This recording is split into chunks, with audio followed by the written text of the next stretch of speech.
Hello, my name is Samia Leslie and welcome to From Me to Me and You. And this is another video of me not overthinking. I'm here on my laptop and I'm just going to record.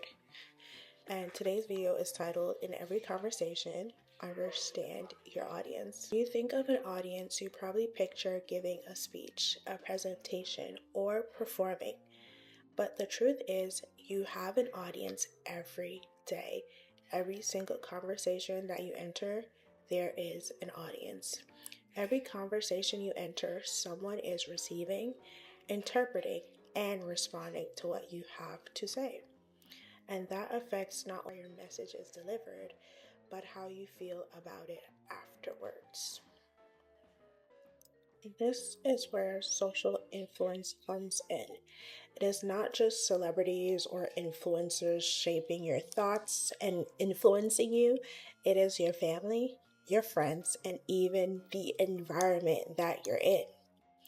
Understanding that you always have an audience can completely change how you navigate conversations and even help you decide when a conversation is necessary or isn't necessary at all. Like, should I talk about this? Should I not talk about this? Should I just wait? As people, and especially as women conditioned under what I call the patriarchal gaze, we often look for validation outside of ourselves. Obviously, what I was talking about previously of no one's gonna save you as a woman, whatever. The patriarchal gaze has molded us from young girls to seek validation outside of ourselves. We ask for opinions, reassurance, and advice. That's natural. Obviously, like, everybody's gonna want to ask for advice, everybody's gonna want to ask for a second opinion. So you don't have to be hard on yourself for going out there and asking for an opinion or asking for second or advice and things like that. That is completely normal. I'm not demonizing that. But before you go somewhere else or go to someone else, pause and ask yourself these two questions. How do I feel? And what advice would I give myself? And if this really comes from therapy, your girl's in therapy, I'm very grateful that my therapist will always ask me to embody what ideal friend or ideal parent or whatever ideal person, and how would this person react or give me advice. And I feel like that is so important to really navigate how you're feeling, and also just give yourself the advice that you would need. And the second question is, who is my audience? Who I don't know if you guys have seen those TikToks, but it's like who but yeah, who is my audience? The second question is key. Yes, who is your audience? Has this person ever experienced what you're going through? What is their background? Are they religious? Are they not religious? What are their values or even their beliefs? Do they have the kind of life that you want? I know a lot of people out here saying that don't ask opinions from people that you don't even want the life that they have, for real. Answers will help you decide whether this is even the right person to have this conversation with. The reality is everyone carries biases, whether they realize it or not. You yourself have these biases, these implicit biases. These biases shape how people respond to you and even how you respond to people.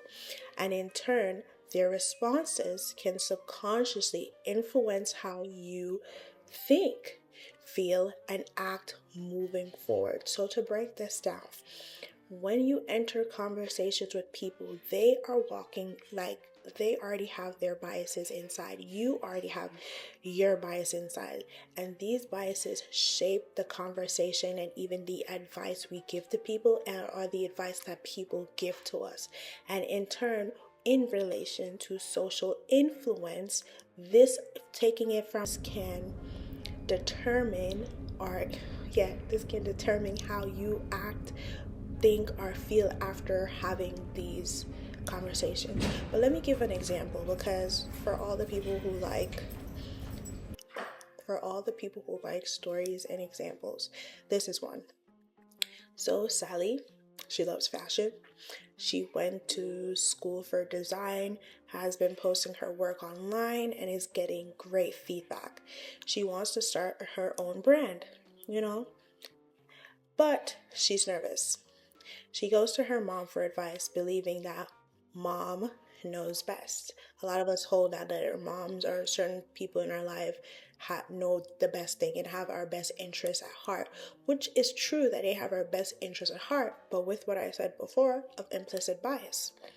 But her mom never supported her going to fashion school in the first place. She doesn't really value fashion, and she grew up believing women shouldn't run businesses. Even though she's tried to like ask and be supportive of her daughter, because obviously she can't control what her daughter does. She's really at heart not a fashion lover. So when Sally asks for advice, her mom tells her it's a bad idea. Because her mom has her own experiences and implicit bias, that's why she thinks Sally's fashion brand would be a bad idea. Sally leaves the conversation more unsure and more anxious than before.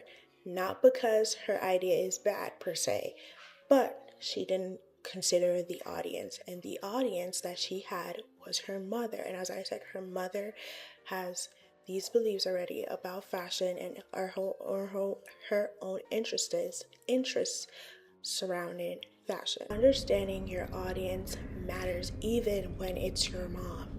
Yes, as I said, your parents can have the best interest for you, but they're also carrying their own implicit bias that is shaped by their age, their gender, what was happening, cultural shifts during that time. Another important piece of this is recognizing your own confirmation bias. This is when we subconsciously seek out opinion that already aligns with what we believe.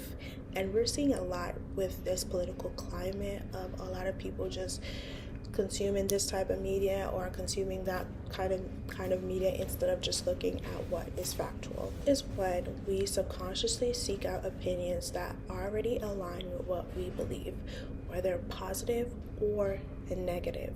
As I said in one of my videos, I talked about negativity bias, which we are also attracted to. So we are having negative feelings, feeling negative, and we'll look out, in addition to confirmation bias, we'll look out for negative experience or people having negative reactions whatsoever. A lot of times we don't actually want advice, we want validation. And as I said before, with the context of us women growing up under the patriarchal gaze, a lot of this validation we want often lies outside of ourselves. So we go to people who will confirm our fears or our desires. That's why understanding both your audience and yourself is crucial. Remember those two questions that I said. How do I feel and what advice would I give myself? Like what ideal advice I would give myself, and who is my audience? Keep those two questions in mind. This protects you from unproductive conversation and unnecessary self-doubt.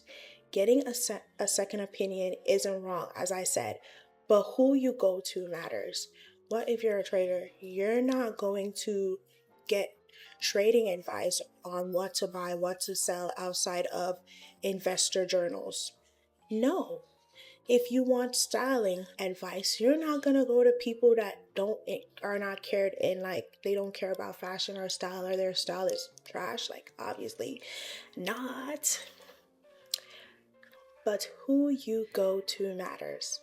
A lot of us rush into conversations because we don't want to sit with our own thoughts. But taking that time is powerful. Trust me, as someone who is navigating this and who has struggled with being rushful, wanting to control everything, go into these conversations with people instead of seeing things through. But taking the time is powerful. It helps you to regulate your emotions, understand what you truly want, and build self-trust. Because when you're just going out there looking for a second opinion before you even form your own opinion, you don't trust yourself. You don't trust yourself. You don't trust your own opinions and whatsoever. And self-trust is a major part of confidence. When you slow down and reflect, you learn your likes, your dislikes, what inspires you, and what doesn't inspire you. What are your values, my bro?